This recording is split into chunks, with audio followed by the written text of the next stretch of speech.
घाँस खेती पर्याप्त घाँसको व्यवस्थापन बिना भैँसी पाल्न सम्भव नै छैन। अब बिना घाँसको भैँसी पालन गर्छु भनेर त्यो किसान सफलै हुन्न।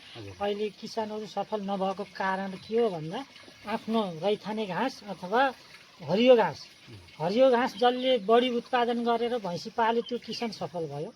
नत्र अब तराईबाट ल्याएको यो भुसा चोकर, यो साइलेज, यो जुन आयातित बाहिरबाट आयातित पशु आहारबाट यो हाम्रो यो पहाडमा यो कृषि लगायत यो पशुपालन असम्भव नै छ। नमस्कार, म प्रकाश नेपाने।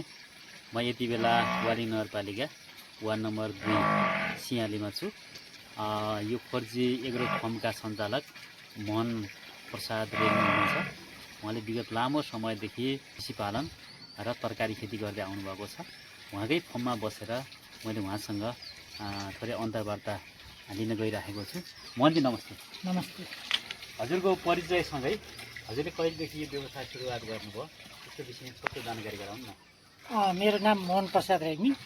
म विगत 12 वर्ष अघिदेखि व्यावसायिक रूपमा भैँसी पालन सँगसँगै तरकारी खेती गर्दै आएको छु। यो भैँसी पालनको जुन संरचना निर्माण गर्नुभएको छ र तरकारी खेती गर्नुभएको छ, यो कति चाहिँ क्षेत्रफलमा फैलिएको छ यो क्षेत्रफल? यो मोटामोटी मेरो 27 रोपनी छ जग्गा। हजुर। त्यसमा अब यो भौतिक संरचना यो 2 रोपनी भयो। हजुर। बाँकी अब यसमा अन्नबाली, तरकारी खेती हजुर र घाँस बाली समग्रमा 27 रोपनी जग्गा मेरो 27 रोपनी जग्गा प्रयोग गर्नुभएको छ। हजुर। 2 रोपनीमा यो संरचना छ, अन्य ठाउँमा घाँस अनि अन्य खेतीहरू। अनि हजुरकोमा ठुला साना गरेर कतिवटा भैँसीहरू छन्? अहिले मेरोमा 9 वटा भैँसी, हजुर, एउटा गाई, हजुर, 2टा पारा बारी। अनि दैनिक तपाईँ दुध उत्पादन गर्नुहुन्छ? दैनिक सरदर 50 लिटर दुध उत्पादन भएको छ। अहिले सिजन होइन, अफ सिजन हो। सिजनमा बढी 80 लिटरसम्म हुन्छ। दुधको बिक्री गर्ने त समस्या छैन? छैन। खासै समस्या। हजुरले होलसेलमा दिनुहुन्छ कि? होलसेलमा दिनुहुन्छ। हजुर, तपाईँको लागि अनि यो वरिपरि जुन तरकारी लगाउनु भएको छ नि हजुरले, के उत्पादन गर्नु भएको छ? मुख्यतया घिरिङ्ला, करेला, सिजन अफ सिजन काँक्रा, लौका, फर्सी, यस तरकारी, बोडी, तरकारीका सिजनेबल तरकारी लगभग सबै नै हुन्छ।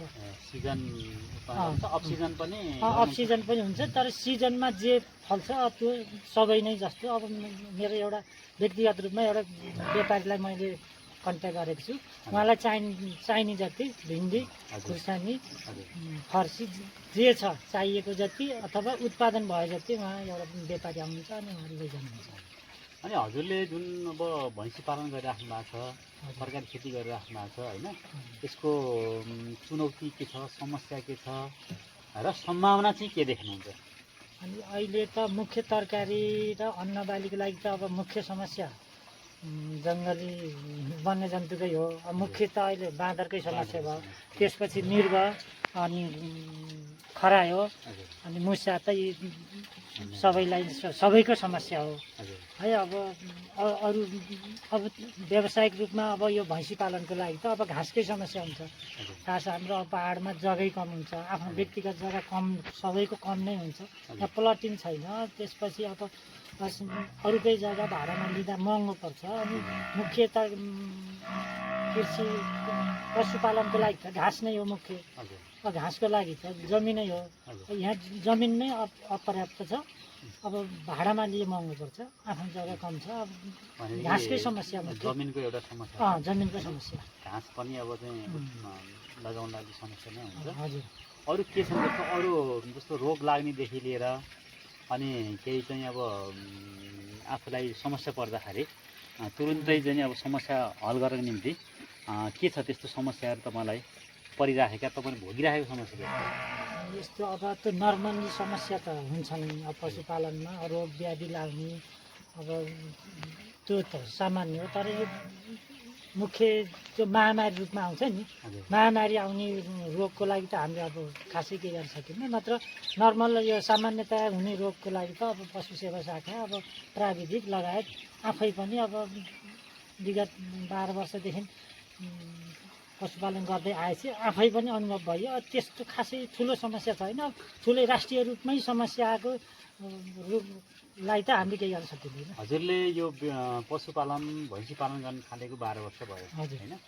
अनि यो क्षेत्रमा भैँसी पालनको सम्भावना कति देख्नु भएको छ हजुरले? अझ भैँसी पालन गर्नलाई हजुरले कति सुझाव के छ?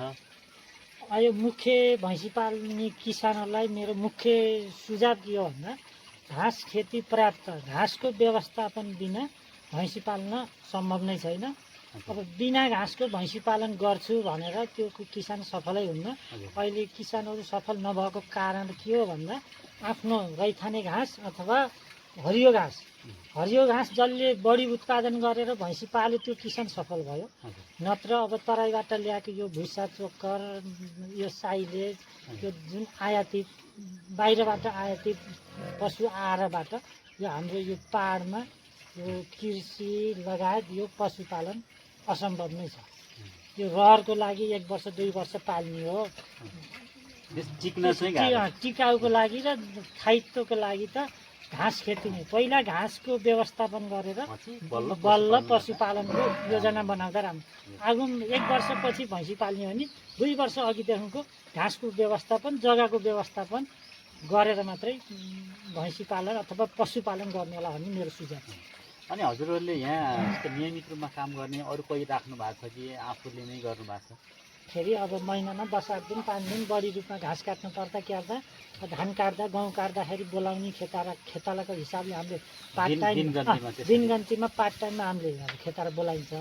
नत्र हाम्रो यो 12वटा 13वटा पशुको लागि हामी दुईजना नै खटेर अब मेरो घाँस पानी सुविधा राम्रो ठिकै छ।